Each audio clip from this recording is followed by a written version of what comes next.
देखो, जो आज का टॉपिक्स है वो क्या है मेरा, इंटीजर कॉन्स्टेंट्स। मतलब सी प्लस प्लस का दूसरा टॉपिक हम स्टार्ट क्या करें, इंटीजर कॉन्स्टेंट्स। ये जो होता है ये 11th में भी पढ़ना है और 12th में भी पढ़ना है, दोनों जगह काम देगा। तो हम बात करते हैं इंटीजर कॉन्स्टेंट होता क्या है। इंटीजर कांस्टेंट मतलब होता है जो सीधे सीधे नंबर हम लोग लिखते हैं, जैसे 1 2 3 4 5 6 7 8 9, वो सारे का सारे क्या है, इंटीजर कांस्टेंट। मतलब विदाउट फ्रैक्शंस करने, मतलब उसमें कोई फ्रैक्शंस पार्ट नहीं होना चाहिए, ना तो डेसिमल पार्ट होना चाहिए, ना मतलब ना फ्रैक्शन पार्ट ना तो डेसिमल पार्ट, कुछ भी नहीं होना चाहिए। जैसे हम अगर 12 पॉइंट क्या 2.5 लिखेंगे तो ये मेरा क्या इंटीजर कांस्टेंट है, नहीं, ये क्या हो जाएगा, गलत हो जाएगा। इंटीजर क्वेश्चन क्या होना चाहिए, 1 2 3, मतलब जो सीधा सीधे हम लोग जो लिखते हैं नंबर, हम लोग क्या बोलते हैं, इंटीजर कांस्टेंट। तो इंटीजर कांस्टेंट्स का कुछ टाइप है, इंटीजर कांस्टेंट का क्या है, कुछ टाइप्स है। जो टाइप्स क्या है यहाँ पे ध्यान देते हैं, टाइप्स यहाँ पे ध्यान देते हैं, टाइप्स क्या लिखा गया देखिए, तो यहाँ पे सबसे पहले क्या है, डेसिमल कांस्टेंट, ऑक्टल कांस्टेंट और हेक्साडेसिमल कांस्टेंट। डेसिमल कांस्टेंट का बेस कितना होता है, 10। ऑक्टल कांस्टेंट का बेस कितना होता है, 8। हेक्साडेसिमल का कितना होता है, 16। इसको एक्सप्लेन करेंगे। बेस कहने का मतलब ये होता है, जैसे कहने का मतलब हम 10 का पावर कितना लिखते हैं, 4। तो ऊपर में जो लिखते हैं हम लोग क्या बोलते हैं, पावर। लेकिन नीचे लिखेंगे जैसे 10 का पावर 8, तो ये मेरा क्या हो गया, बेस। ये मेरा क्या हो जाएगा, बेस। तो ये बोल रहा है कि डेसिमल का जो बेस होगा कितना होगा, 10 होगा, ऑक्टल का बेस कितना होगा, 8 होगा, और हेक्साडेसिमल का बेस कितना होगा, 16। जो डेसिमल कांस्टेंट होगा वो 0 to 9, और ऑक्टल कांस्टेंट होगा 0 to 7, और हेक्साडेसिमल होगा 0 to 9 और 8 से लेकर के एफ तक। अपर केसेस भी हो सकता है और लोअर केसेस। अपर केसेस कहने का मतलब हो गया जो हम लोग अल्फाबेट में लिखते हैं एबीसीडी, जो बड़ा लेटर में लिखते हैं एबीसीडी को। और लोअर केसेस कहने का मतलब जो हम लोग स्मॉल लेटर में लिखते हैं एबीसीडी को। तो कंप्यूटर को अल्फाबेट को बोलता है अपर केसेस, और लोअर केसेस को क्या बोलता है, मतलब स्मॉल लेटर को क्या बोलता है, लोअर केसेस। तो ये हो गया। तो ये दोनों हो सकता है, लेकिन ये बोल रहा है कि नो प्रीफिक्स, मतलब इसके आगे 0 to 9 में डेसिमल के आगे जैसे हम ऐसे लिख देंगे, 1 लिख देंगे, 2 लिख देंगे, 3 लिख देंगे, 4 लिख देंगे, चलेगा।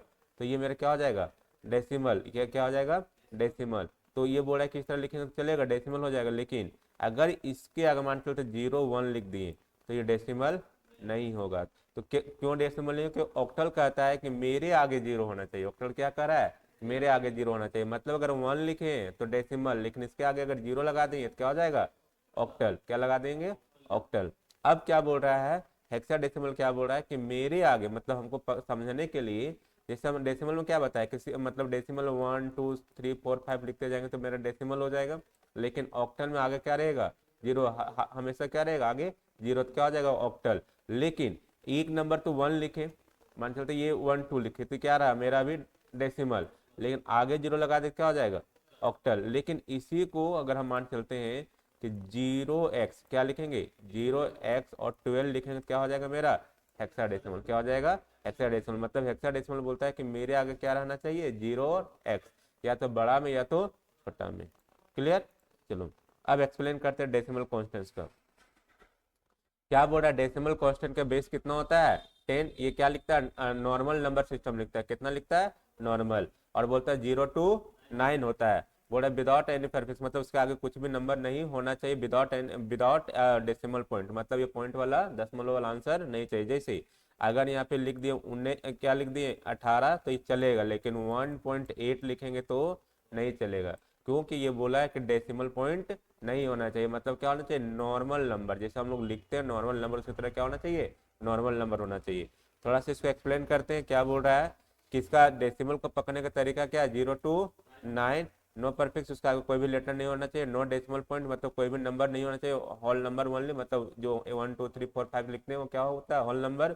फिर बोलता है कि क्या हो सकता है, इसके आगे प्लस माइनस का सिंबल हो सकता है, चलेगा।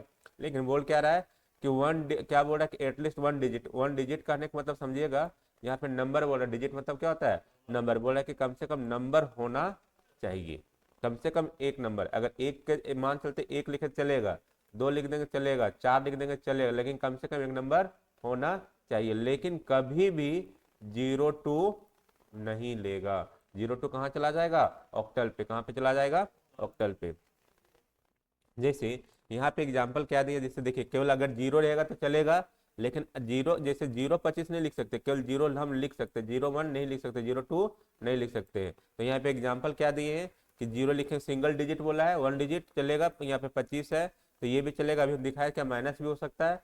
फिर क्या बोल रहा है, ये भी नंबर चलेगा, लेकिन इनवैलिड, कभी भी जीरो नहीं होना चाहिए, OX नहीं होना चाहिए, दशमलव पॉइंट में, मतलब क्या फ्लोटिंग नंबर नहीं होना चाहिए, मतलब ये डेसिमल पॉइंट में नहीं होना चाहिए। अगर डेसिमल पॉइंट में आ जाएगा तो डेसिमल कांस्टेंट नहीं कहलाएगा। अगला क्या बोला गया, ऑक्टल ऑक्टल इंटीजर कांस्टेंट। देखो ये सब पहले हम थोड़ा थोड़ा बताएं, इसमें थोड़ा सा ब्रीफ में निकल रहे हैं। क्या बोला जा रहा है कि ऑक्टल कांस्टेंट जो होता है C++, उसका बेस कितना होता है, 8 होता है, लेकिन डिजिट स्टार्ट कहाँ से होता है, 0 to 7। ऑलवेज स्टार्ट कहाँ से हो रहा है, 0 से। मतलब जब भी ऑक्टल कांस्टेंट नंबर लिखेगा वो किससे लिखेगा, 0 से। स्टार्ट कहाँ से करेगा, 0 से। तो बताओ क्या ये 0 8 ऑक्टल कहलाएगा क्या, यस सर, नहीं कहलाएगा, क्योंकि इसका डिजिट कहाँ तक होता है, 0 to 7। 0 to 9 कहलाएगा क्या ऑक्टल, नहीं ना कहलाएगा ना।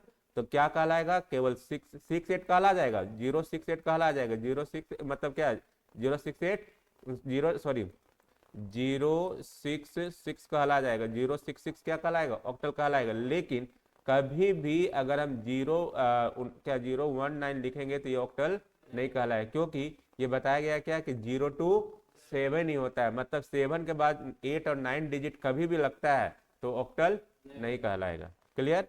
चलो अब इसका कुछ रूल्स देख लेते हैं। रूल्स क्या दिया गया है कि बोल रहा है कि 0 to क्या होना चाहिए, 0 to 7 डिजिट का यूज करना है। बोला कि ऑलवेज स्टार्ट कहाँ से होना है, 0 से स्टार्ट करेगा। क्या बोल रहा है, कैन नॉट इंक्लूड डिजिट, क्या बोल रहा है, 8 और 9 नहीं होना चाहिए, मतलब इसका डिजिट जब भी बनेगा 0 और 8 का बिना बनेगा, मतलब 0 to 7। अगला बोल रहा है कि इसमें भी डेसिमल पॉइंट नहीं होना चाहिए, प्लस माइनस हो सकता है। अब बात करते हैं, ध्यान दो क्या लिखे यहाँ पे कि 0 7 ऑक्टल है, वैलिड है, 0 10 ऑक्टल है, वैलिड है। इसका कैलकुलेशन 8 कैसे आया पता चल रहा है, यहाँ पे 8 कैसे आया डेसिमल में, सो नहीं, अभी कैलकुलेट करेंगे, ध्यान दो, समझ में आ गया, समझाते हैं नीचे। अब यार देखो यहाँ पे बेस कितना है इसका, 8 है, तो इसका कैलकुलेट करेंगे। जैसे देखो यहाँ पे कितना लिखा गया है, कितना लिखा गया है यहाँ पे, ध्यान दो, है ना, 0 10, यही ना लिखा गया ना। तो 0 10 का बेस कितना मानते हैं हम, 8। तो इसका कैलकुलेशन कर रहे हैं, तो ये 0 का भी हम क्या कर रहे हैं, साइड कर रहे हैं, तो यहाँ से लिखेंगे क्या, 1। यहाँ पे बेस कितना है, 8, तो क्या करेंगे, 1, यहाँ पे 1 था इसलिए क्या करेंगे, 8। 8 का अब यहाँ पे पावर कितना देंगे, 1, फिर कितना करेंगे, प्लस, ये फार्मूला है, फिर यहाँ पे कितना है, 0, फिर क्या करेंगे, 0 × 8, 8 का पावर 0, 8 का पावर 0। अब इसका इंटू करो, तो यहाँ पे क्या हो जाएगा, 8 का 1 से 1 का पावर क्या, 8 का पावर कितना, 1, तो क्या कितना हो जाएगा, 8, और 8 को 1 से इंटू करके कितना हो जाएगा, 8। अब किसी भी डिजिट का पावर अगर 0 होता है तो उसका कितना वैल्यू होता है, 1। तो यहाँ पे कितना हो जाएगा, 1 होता है ना, किसी का वैल्यू का पावर 0 होता है तो उसका कितना हो जाता है, 1। तो यहाँ पे कितना आ गया, 1। अब 1 को अगर 0 से अगर इंटू करेंगे तो क्या हो जाएगा, 0, क्योंकि 1 आया, और 1 को 0 से इंटू करें तो क्या हो जाएगा, 0। तो अब 0 प्लस क्या, मतलब 8 + 0 को जोड़े कितना आ जाएगा, 8। तो डेसिमल कितना आ गया, 8। क्लियर। तो ध्यान दो, फिर क्या बोला, ऑक्टल, ऑक्टल का वैल्यू कितना है, 17। तो 17 वाला भी, मतलब ऑक्टल का वैल्यू यहाँ पे डेसिमल में कितना निकाल रहा है, 17। तो ये वैलिड है, लेकिन कैसे निकालेंगे, फिर यहाँ पे कितना है, 0 21, कितना है यहाँ पे, 0 21। तो 0 21 को फिर बदलेंगे, किस में बदलेंगे, यहाँ पे ध्यान दो, फिर यहाँ पे 0 का भी रिमूव करते हैं, फिर क्या करेंगे, 2 का पावर 2 × 8, यहाँ पे कितना बेस था, 8। तो यहाँ पे कितना करेंगे, फिर 1, फिर प्लस, फिर कितना है, 1। तो 1 का पावर 8 से फिर कितना करेंगे, 0। फिर यहाँ क्योंकि यहाँ पे 2 था, 2 लिए, 1 था तो 1 लिए। तो यहाँ पे कितना हो जाएगा, 8 का पावर 1 कितना आ जाएगा, 8। 8 का फिर 2 से इंटू करेंगे कितना आ जाएगा, 16। फिर यहाँ 8 का पावर 0 कितना आ जाएगा, 1, कितना आ जाएगा, 1। 1 को फिर 1 से इंटू करेंगे कितना आ जाएगा, 1। तो यहाँ पे क्या आ जाएगा, 16 + 1 कितना हो जाएगा, 17। कोई दिक्कत, चलो ठीक। अब क्या बोल रहा है, ध्यान दो, नीचे बोला कि ऑक्टल तक समझ में आ गया, बोला कि 0 9 इनवैलिड है, क्योंकि नोट मतलब 0 to 7 ही ऑक्टल लेता है, उससे आगे से मतलब लेता नहीं। 8 और 9 आएगा तो वो ऑक्टल नहीं कहलाएगा। देखो यहाँ पे कैलकुलेशन से करके समझा दे, देखो ये कैलकुलेशन करके समझाए ना, फिर ये क्या हो गया, बदल गया। फिर यहाँ पे भी इसको समझाए कैलकुलेशन करके, जो अभी समझा रहे थे इसको भी कैलकुलेशन करके समझाए थे। ये समझ में आ गया? कोई दिक्कत है क्या? अगर बोलोगे तो फिर से एक बार एक्सप्लेन कर देंगे, कोई दिक्कत नहीं, तो ध्यान दो। फिर क्या बोला जा रहा है? Hexadecimal constants. क्या बोला जा रहा है? Hexadecimal constant. बोल रहा है कि हेक्साडेसिमल कॉन्स्टेंट्स होता है, उसका बेस कितना होता है? 16। कितना होगा? 16। लेकिन स्टार्ट डिजिट कहाँ से करेगा? 0 to 9, और 0 to 9 के साथ तो क्या करेगा? लेटर भी स्टार्ट करता है, ए और एफ। या तो कैपिटल में होगा या तो स्मॉल में होगा। कैपिटल क्या बोलते हैं? अपर केसेस, और लोअर स्मॉल लेटर क्या बोलते हैं? Lower cases. ये बोलता है ए का वैल्यू जो होगा कितना होगा? ए का वैल्यू 10, ए का वैल्यू 10, बी का वैल्यू 11। तो इसी तरह चलते चलते एफ तक कहाँ चला जाएगा? 15। कहाँ चला जाएगा? एफ तक 15। तो मतलब 0 to 9, और 0 to 9 के बाद 15 डिजिट बनाने के लिए, 15 तक लेने के लिए क्या बनाया? ए का वैल्यू कितना माना? 10, बी का वैल्यू कितना माना? 11, बी का सी का वैल्यू कितना मानेंगे? 12। उसी तरह डी का वैल्यू कितना मानेंगे? 13, और ई का वैल्यू कितना मानेंगे? 14, और एफ का वैल्यू 15। तो ये ए और एफ के बीच में रहेगा, या तो स्मॉल रहेगा या तो कैपिटल रहेगा। अब यहाँ पे इसका समझते हैं, है ना। अब यहाँ पे बोल रहा है कि जो इसको स्टार्ट करेगा हमेशा, पर फिर इसको आगे क्या रहेगा? 0x। इसको क्या पढ़ना है? 0x क्या रहेगा? 0x। मतलब अगर ये लिख दिया 0x, मान चलते 0x लिख दिया 62, तो ये मेरा क्या कहला जाएगा? हेक्सा। क्या कहलाएगा? Decimal, hexadecimal. लेकिन अगर 62 केवल लिखता है तो क्या कहलाएगा? डेसिमल। अगर इसके आगे जीरो लगाता है, मान चलते इसके आगे जीरो लगाता है, क्या लगाता है? जीरो, तो मेरा क्या कहलाएगा? ऑक्टल। ये क्या कहलाएगा? ऑक्टल। लेकिन यहाँ पे अगर एक्स लगा देगा क्या कहलाएगा? Hexa, hexadecimal. क्लियर? चलो अब बात कर रहे हैं क्या, इसका एक्सप्लेन कर रहे हैं। बोल रहे हैं कि इसका बेस कितना होना चाहिए? 16। बोल रहे हैं कि इसका परफिक्स का रिक्वायर्ड क्या होता है? 0x, और मतलब इसके आगे क्या होना चाहिए? 0 और x। बोल रहा है कि अलाउड डिजिट कितना तक करता है? 0 to 9, और लेटर में क्या करता है? 1 से लेकर के f तक। अगर g आए तो वैलिड नहीं होगा। बोल रहा है कि a का वैल्यू 10, b का वैल्यू कितना बोल रहा है? 11, c का वैल्यू 12, d का वैल्यू 13, e का वैल्यू 14, और f का वैल्यू 15। अब इसको बोल रहा है कि अपर केसेस लोअर केसेस। मतलब अपर केसेस मतलब क्या? बड़ा लेटर जो अल्फाबेट होता है। लोअर केसेस मतलब क्या? स्मॉल लेटर जो हम लोग एबीसीडी में लिखते हैं। ये दोनों सपोर्ट करेगा। बोल रहा है कि यहाँ पे भी डेसिमल पॉइंट नहीं होना चाहिए, लेकिन प्लस माइनस का काम होगा। अब ध्यान दीजिएगा, बोला क्या जा रहा है? Integer constant in program, sorry, इसको रिमूव करते हैं प्रोग्राम को, इसको एक्स यहाँ से हटाते हैं।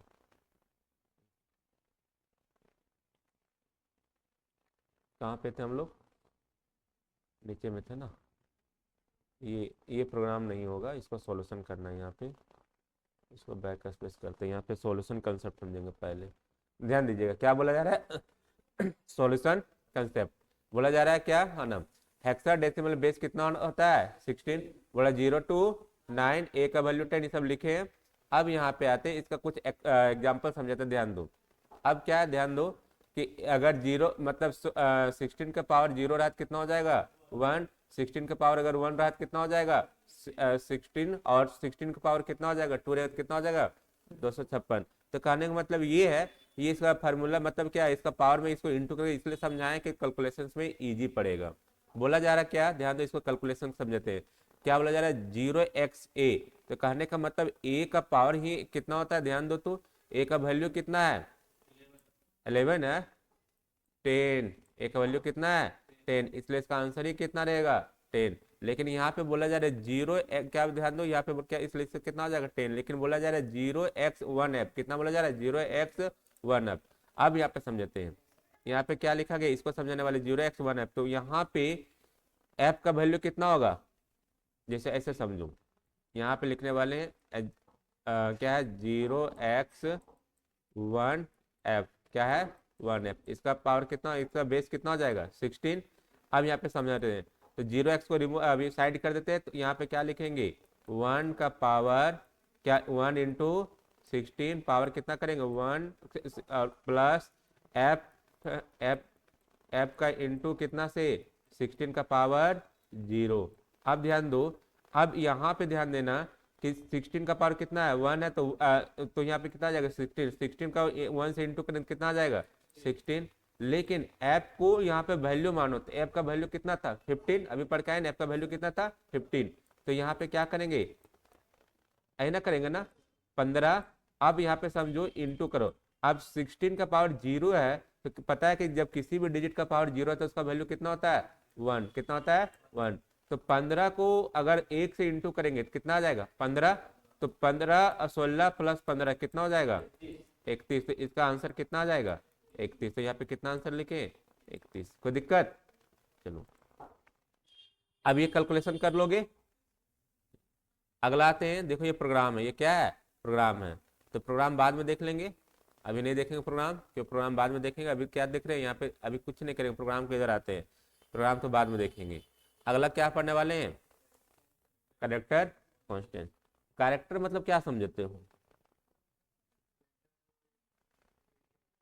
कैरेक्टर मतलब जो एक अक्षर लिखते हैं, जो वन वन लेटर जो लिखते हैं, क्या बोलते हैं कैरेक्टर, क्या बोलते हैं कैरेक्टर। बोल रहा है कि character constant in C plus plus represent one, क्या लिखा है सिंगल कैरेक्टर, क्या बोल रहा है सिंगल कैरेक्टर, मतलब जो एक लेटर रहेगा, एक कैरेक्टर रहेगा, उसको क्या बोलते हैं कैरेक्टर कांस्टेंट। अब जब भी कैरेक्टर कांस्टेंट रहेगा तो सिंगल कोट में रहेगा, कितना रहेगा सिंगल कोट में, क्या बोलते हैं सिंगल कोट में। जो ऐसे करके रहेगा ऐसे रहेगा उसको हम क्या बोलते हैं सिंगल कोट में। जैसे हम लोग क्या बोलते हैं पता है, जैसे बोलते हैं डबल इन्वर्टेड कॉमा दो और सिंगल इन्वर्टेड कॉमा दो, तो इसका कंप्यूटर का भाषा में इसको क्या बोला जाता है कोट, क्या बोला जाता है कोट।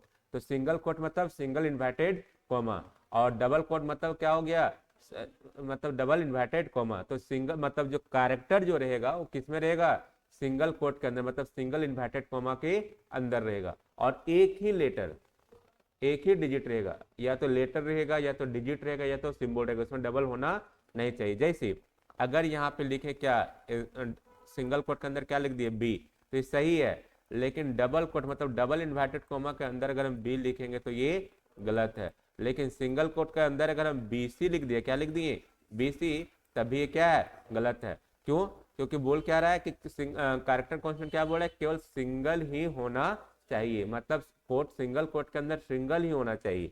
तो बोल रहा है क्या होना चाहिए, ये सिंगल कोट के अंदर, और क्या बोल रहा है अल्फाबेट भी होना चाहिए, डिजिट भी होना चाहिए और सिंबल्स भी होना चाहिए। तीनों का तीनों हो सकता है, या तो डिजिट भी हो सकता है, डिजिट मतलब क्या समझ रहे हो नंबर 0 to 9, अल्फाबेट मतलब क्या ए टू जेड, सिंबल मतलब कोई भी सिंबल हो सकता है। तो ये तीनों का तीनों होगा लेकिन सिंगल होगा, क्या होगा सिंगल होगा, इसके अंदर डबल नहीं आना चाहिए।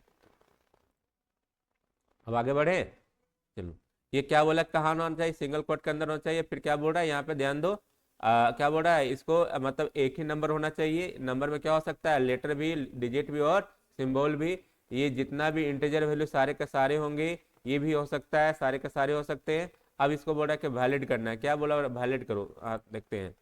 बोला कि ये वैलिड है ना, सिंगल में तो क्या हो जाएगा वैलिड है, ये भी वैलिड है, ये भी वैलिड है, ये भी वैलिड होगा क्या नहीं, क्या बोला कि मोर मतलब एक से ज्यादा हो गया, लेकिन कैरेक्टर कांस्टेंट क्या बोलता है एक से ज्यादा नहीं होना चाहिए। फिर क्या बोल रहा है ध्यान दो, अगर केवल अगर हम ए लिख देंगे तभी होगा क्या नहीं, क्योंकि सिंगल कोट के अंदर होना चाहिए, मतलब सिंगल इन्वर्टेड कॉमा के अंदर होना चाहिए।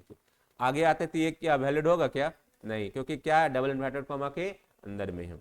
अब ये देखो ये लिस्ट दिया गया है ना, पूरा का पूरा ये पूरा इसका दिया गया है, इसका कैसे कैसे होता है पूरा का पूरा यहाँ पे दिया गया है, समझे ना। तो इसको जब प्रोग्राम करेंगे नहीं सब, जब प्रोग्राम पूरा करेंगे तब इसको हम लोग देखेंगे, किसमें करेंगे जब प्रोग्राम करेंगे तब इसको हम लोग देखने वाले हैं। चलो अगला क्या समझने वाले हैं हम लोग, फ्लोटिंग कांस्टेंट। क्या पढ़ेंगे फ्लोटिंग कांस्टेंट। फ्लोटिंग कांस्टेंट मतलब समझाते हैं क्या होता है सो, पिछला क्लास कहाँ तक समझाए थे फ्लोटिंग कांस्टेंट तक, ऊपर तक, ऊपर तक ही समझा के छोड़े थे ना। अब यहाँ पे अब क्या है फ्लोटिंग कांस्टेंट, फ्लोटिंग कांस्टेंट मतलब क्या होता है डेसिमल पार्ट, क्या होता है डेसिमल पार्ट। फ्लोटिंग कांस्टेंट को हम लोग क्या बोल सकते हैं रियल कांस्टेंट भी बोल सकते हैं। एग्जाम में कभी कभी क्या करता है पूछ देता है कि रियल कांस्टेंट होता क्या है, या तो पूछ देगा रियल कांस्टेंट का दूसरा नाम क्या है, तो उसका क्या नाम हो सकता है फ्लोटिंग कांस्टेंट। फ्लोटिंग कांस्टेंट को रियल कांस्टेंट के भी नाम से हम लोग जानते हैं। ये डेसिमल पॉइंट में होता है, क्या होता है ये डेसिमल पॉइंट में, हमेशा किस में होगा। फिर एक्सपोनेंट फॉर्म में भी होता है ई और स्मॉल ई भी और कैपिटल भी हो सकता है, जिसको हम लोग किसको नाम से जानते हैं रियल नंबर, इसको क्या बोलते हैं रियल नंबर। अब यहाँ पे ध्यान दो इसका रूल समझते हैं। कहने का मतलब क्या बोल रहा है कि एटलीस्ट क्या बोला 0 to 9 रहेगा, लेकिन ये बोल रहा है कि एटलीस्ट क्या 1 क्या रहेगा 0 to 9 रहेगा, लेकिन इसमें क्या मस्ट क्या बोल रहा है, एक मस्ट क्या डेसिमल पॉइंट होगा या तो एक्सपोनेंट फॉर्म होगा। अगर डेसिमल नहीं है तो क्या होगा, ई या तो स्मॉल ई या तो फिर कैपिटल ई, दोनों में दोनों कोई भी एक हो सकता है, प्लस भी हो सकता है और माइनस भी हो सकता है, लेकिन इसके बीच में कोमा का अलाउड और स्पेस का अलाउड नहीं है। डेसिमल अलाउड है, ई अलाउड है, लेकिन माइनस अलाउड है, प्लस अलाउड है, लेकिन कोमा स्पेस और दूसरा का मतलब डिजिट या दूसरा सिंबल अलाउड नहीं। इसमें क्या, जिससे यहाँ लिख दे 12, तो 12 लिख दे तो ये मेरा क्या कहलाएगा, ये डेसिमल कांस्टेंट, लेकिन यहाँ पे पॉइंट लगा देंगे और 5 लिख देंगे, मेरा क्या कहलाएगा, ये फ्लोटिंग कांस्टेंट। क्या कहलाएगा, फ्लोटिंग कांस्टेंट, क्योंकि अभी हम पढ़ के आए कि फ्लोटिंग कांस्टेंट मतलब क्या होता है, डेसिमल पार्ट। क्या होता है, डेसिमल पार्ट। तो जहां पे भी डेसिमल पार्ट आएगा तो उसको क्या समझना है, फ्लोटिंग कांस्टेंट। क्या समझोगे, फ्लोटिंग कांस्टेंट। अब यहाँ पे आते हैं, बड़ा कि डेसिमल फॉर्म में क्या हो सकता है, ये सब सारी चीज सही है। एक्सपोनेंट फॉर्म में क्या हो सकता है, ध्यान दो, तो ये भी, इसमें ई भी होना चाहिए, कोई भी कुछ भी हो सकता है, मतलब अगर पॉइंट नहीं है तो ई भी लिखा सकता है। अब बात करते हैं, यहाँ पे थोड़ा सा एक्सप्लेन करते हैं, देखो ये सब सारे का सारे क्या एक्सप्लेन, देखो अब यहाँ पे आते हैं, अब यहाँ पे समझते हैं, कैलकुलेशन समझते हैं। ये क्या लिखा गया है, 2.5 E3। तो यहाँ पे ध्यान देना कि जब प्लस नहीं है, मतलब क्या, जब माइनस नहीं है तो हम क्या हो जाएगा, उसका पावर कितना हो जाएगा, पावर ऊपर में चला जाएगा पॉजिटिव में, लेकिन अगर माइनस हो जाएगा तो क्या हो जाएगा, डिवाइड हो जाएगा। क्या हो जाएगा, डिवाइड। जैसे यहाँ पे क्या लिखा है, 2.5 तो 2 को 5 से कितना, 2 को 5 से इंटू करेंगे, ई का वैल्यू हम कितना मानते हैं, 10, कितना मानना है, 10। अब इसका यहाँ पे 3 लिखा है, तो 3 लिखा है तो इसका पावर कितना हो जाएगा, 3। अगर यहाँ पे 4 लिखा है तो पावर कितना हो जाता है, 4। यहाँ पे अगर 2 लिखा है तो पावर कितना हो जाता है, 2। और यहाँ पे अगर 1 लिखा है तो पावर कितना होता है, 1। अगर यहाँ पे 6 लिखा है तो पावर कितना होता है, 6। अब यहाँ पे इंटू करो, 2 पॉइंट कितना, इसका इंटू करो, अब कितना है, 10 का पावर कितना दिया गया है, 3। तो क्या करेंगे, 10 इंटू 10 कितना बार, 3 बार, कितना बार, 3 बार। तो 10 से इंटू करो कितना आ जाएगा, 100 को फिर कितना से इंटू करो, 10 से कितना हो जाएगा, 1000। तो अब एक 2 पॉइंट कितना, 1000, 2.5 को 1000 से इसको क्या करना है, इंटू करना है। जब इंटू करें तो कितना आ जाएगा, 2500। क्लियर। लेकिन अगर यहीं पे माइनस लगा दिया है, तो माइनस जब लगाते हैं, एक लाइन जानू, अगर ई के बाद, एक लाइन जानू, ई के बाद अगर ई के बाद लिखा है कितना, 1, कितना लिखा है ई के बाद, 1, ई के बाद कितना लिखा है, 1। जैसे यहाँ पे ई के बाद 1 लिखा है तो इसका वैल्यू कितना हो जाएगा, 10। ई के बाद अगर ई के बाद अगर इसका लिखा है, कितना लिखा है, 2, कितना लिखा है, 2। तो ई के बाद जो 2 लिखा है तो उसका वैल्यू कितना हो जाएगा, 100। कितना हो जाएगा, 100। अगर ई के बाद अगर कितना लिखा है, 3, तो कितना वैल्यू हो जाएगा, 1000। अगर ई के बाद अगर 4 लिखा है तो इसका वैल्यू कितना हो जाएगा, 10,000। अगर ई के बाद कितना लिखा है, 5, तो इसका वैल्यू कितना हो जाएगा, 1,00,000। और ई के बाद अगर 6 लिखा है तो इसका वैल्यू कितना हो जाएगा, 10,00,000। और ई के बाद अगर 7 लिखा है तो उसका वैल्यू कितना हो जाएगा, 1 करोड़। क्लियर। तो ये सब इंटू करते जाना है, सब क्या करते जाना है, इंटू। तो अगर यहाँ पे माइनस रहा, अगर यहाँ पे क्या रहा, माइनस, आप लोग मैथ में पढ़े होंगे कि अगर जब माइनस होता है किसी का पावर तो क्या हो जाता है, डिवाइड हो जाता है। क्या हो जाता है, डिवाइड हो जाता है। तो यहाँ से डिवाइड कर इसका आंसर ये आ जाएगा। क्लियर। चलो अब यहाँ पे देखो एक्सप्लेन कर दिए थोड़ा सा, उसी चीज को जब वहां पे एक्सप्लेन करे तो यहाँ पे एक्सप्लेन कर दिए हैं। यहाँ कोई दिक्कत है क्या। चलो अब बोला कि स्ट्रिंग लिटरल्स, स्ट्रिंग लिटरल्स होता है क्या, ध्यान दो, स्ट्रिंग लिटरल्स होता है क्या, ध्यान दो।